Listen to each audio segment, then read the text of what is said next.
সঞ্চালক হতে পারবে? হ্যাঁ, সঞ্চালক হতে পারবে যদি সে সভাপতি আর সহসভাপতি না হয়। আচ্ছা, তাহলে গ্রাম পঞ্চায়েতের সরাসরি সদস্যরা প্রধান হতে পারে, সঞ্চালক হতে পারে। পঞ্চায়েত সমিতির সদস্য যারা তারা হতে পারবেন, মেম্বার হতে পারবেন সব। তাহলে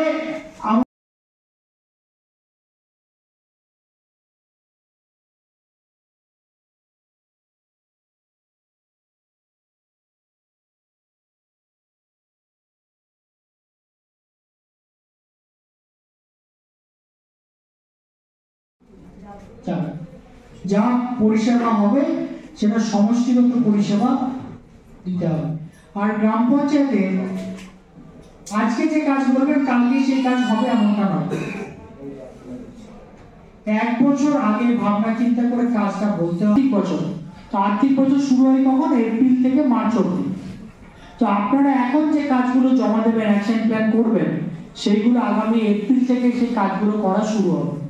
এপ্রিল মাসে গিয়ে যদি বলেন আজকে এই কাজ করতে হবে, ঠিক আছে, 14 জন মেম্বার হলেও মুলতবি সভা, যদি সভা কোনো কারণে কোরাম না হয় তাহলে সভা আবার একই দিনে পঞ্চায়েত অফিসে হবে। কারো বাড়িতে হবে না তো?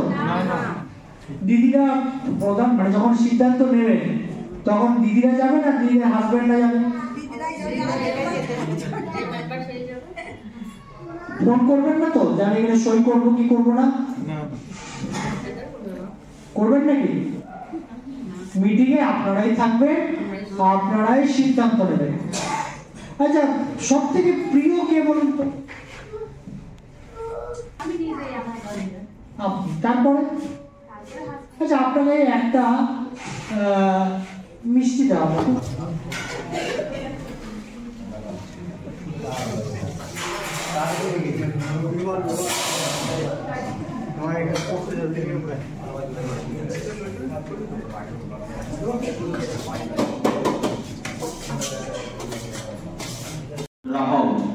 স্কুলে পড়তে পড়তে পড়া ছেড়ে তাদেরকে আমরা বলি সহায়ক আর সহায়িকা বা মাস্টার বা শিক্ষক। তাহলে এনার ক্ষেত্রে শিক্ষা সংক্রান্ত ব্যাপারটা আমরা পেতে পারি। আর সচিব হবেন কে?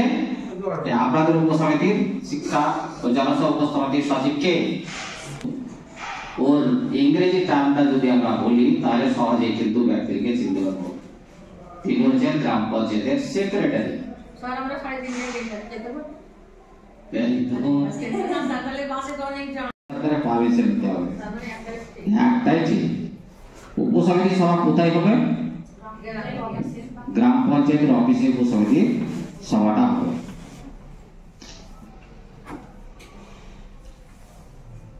উপসমিতির সভাটা কে ডাকবেন? মিটিংটা কে ডাকবে?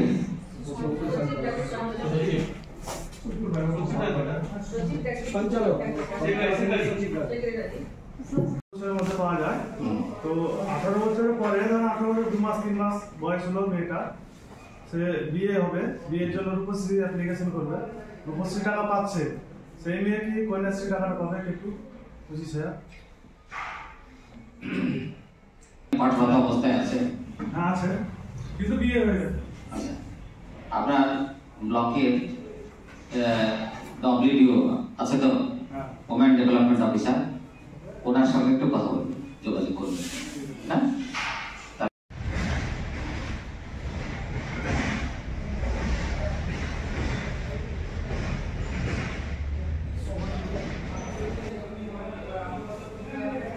যারা মূলত পঞ্চায়েত প্রধান, উপপ্রধানও নয়, এনএস আর ইএ, এই তিনজন মিলেই ম্যাক্সিমাম পঞ্চায়েত একমত সবাই।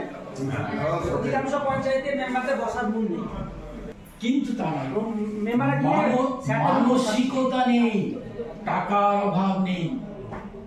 এটা অনু করতে পারে না। কারণ জানেন, কিছু খারাপ ভাবে নেবেন না, আমি করজোড়ে ক্ষমা চেয়ে বলছি। অনেকে মনে করেন বেশি না জানাই ভালো, হ্যাঁ স্যার ঠিক বলেছেন।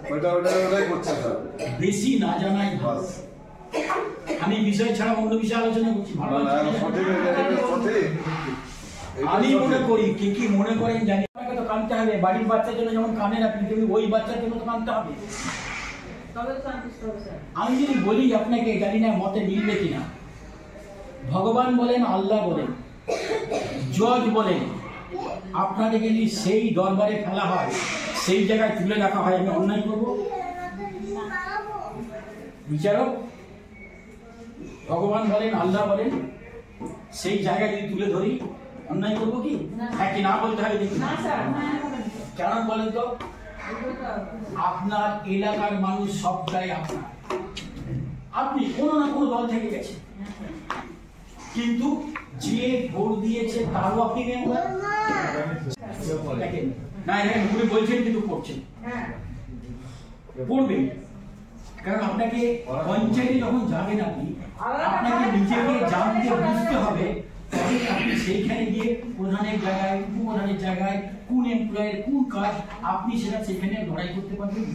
বইয়ে তো ভাগ আছে স্যার, কিন্তু আমার শুনে মারা বাচ্চা দেয়, বাচ্চা এলো, বাচ্চা জন্ম দিলেন, ওই বাচ্চাকে কাঁড়া ছাড়া দুধ কম দেন, কারণ তাদের মানসিকতা কামায়। কিন্তু তিনি পারিপার্শ্বিক সাংসারিক কারণে যেভাবে ইনভলভ হয়ে যান, যেভাবে ব্যস্ত হয়ে যান, আর বাচ্চার কথা ভুলে যান। আমি তো বাচ্চাকে না কানলে দুধ দিই না, তা আমি পঞ্চায়েতে যে মানুষ, আজকে আপনি 900 ভোটারের মালিক একজন, নাই? একটু জোরে আমাদের এটা নাই, এটা দেবে না, এটা হবে না। আপনাকে অনেক ধন্যবাদ। আমি যে আমাদের কাছ থেকে ট্রেনিংটা বললেন, আমাদেরকে সবাইকে খুব ভালো লেগেছে। তো আমরা একটু শিখেছি এবং আমরা এই গ্রামে গিয়ে যেগুলো কাজগুলো বাকি আছে সেগুলো কাজ করার চেষ্টা করব এবং সমাধান করব। ছেলেদের মধ্যে আরেকজন বলে, ওরা 2জন ছেলে 2জন মেয়ে নেবো, বেশি নেওয়া যাবে না, কারণ অনেকেরই ইচ্ছা বলা। কাল এবং আজকে আমরা যে প্রশিক্ষণ নিলাম, প্রশিক্ষণের মাধ্যমে আমরা শিখতে পারলাম, বিশেষ করে আমার মানসিকতা চেঞ্জ হয়ে গেল, যে আমরা এখানে এসে কতটা মানুষের পরিষেবা দিতে পারি, সেবা করতে পারি, হ্যাঁ সাহায্য করতে পারি। আমার ট্রেনিং এর আগে মানসিকতা অন্য ছিল, এখন ট্রেনিং এসে আমার মানসিকতাই চেঞ্জ হয়ে গেল, যে আমরা প্লাস আমাদের মাধ্যমে সরকার কতটা মানুষের উপকার করতে পারে। তাই আমরা সকলে মিলে ভালো কাজ করব, গরিব মানুষের পাশে থাকবো। হ্যাঁ, আমরা যা শিক্ষা গ্রহণ করলাম সেটাই বাস্তবায়িত করব। ধন্যবাদ। আরেকজন মহিলাদের মধ্যে কে বলেন, আরেকজন কে বলেন, যে কে?